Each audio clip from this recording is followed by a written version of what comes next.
চাকরি হারানো 26,000 শিক্ষককে বেতন দিল রাজ্য সরকার। মঙ্গলবার বিকেল থেকে ওই শিক্ষকদের ব্যাংক অ্যাকাউন্টে বেতন পাঠানো শুরু হয়েছে। কলকাতা হাইকোর্টের নির্দেশে যে 25,753 জন শিক্ষক এবং শিক্ষাকর্মী চাকরি হারিয়েছেন তাদের এপ্রিল মাসের বেতন দেওয়া হবে বলে সিদ্ধান্ত নিয়েছিল রাজ্য সরকার। শিক্ষা দপ্তর সূত্রে খবর, যেহেতু চাকরি হারানো শিক্ষক ও শিক্ষাকর্মীরা রায়ের বিরুদ্ধে সুপ্রিম কোর্টে আবেদন করেছেন, তাই তাঁদের বেতন দেওয়া হবে।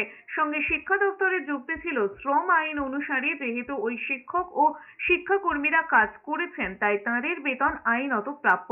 তাই যতদিন সুপ্রিম কোর্টে এই মামলা চলবে ততদিন এদের কারো বেতন বন্ধ করা হবে না। চাকরি বাতিলের নির্দেশকে চ্যালেঞ্জ জানিয়ে ইতিমধ্যে সুপ্রিম কোর্টে গিয়েছে রাজ্য সরকার।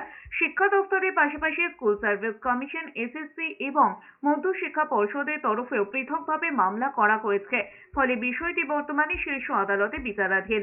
এসএসসিতে নিয়োগ দুর্নীতি মামলায় সোমবার 2016 সালের নিয়োগ প্রক্রিয়া বাতিল ঘোষণা করেছে কলকাতা হাইকোর্ট। বিচারপতি দেবাংশু বসাক এবং বিচারপতি মোহাম্মদ শাব্বার রশিদির ডিভিশন বেঞ্চ জানিয়ে দেয়, 25,753 জনের চাকরি বাতিল করা হচ্ছে। যারা প্যানেলের বাইরে থেকে চাকরি পেয়েছিলেন, যারা মেয়াদ উত্তীর্ণ প্যানেল থেকে চাকরি পেয়েছিলেন, যারা সাদা খাতা জমা দিয়ে চাকরি পেয়েছিলেন, তাদের সম্পূর্ণ বেতন ফেরত দিতে হবে। বছরে 12% হারে সুদ সহ ওই বেতন ফেরত দিতে হবে।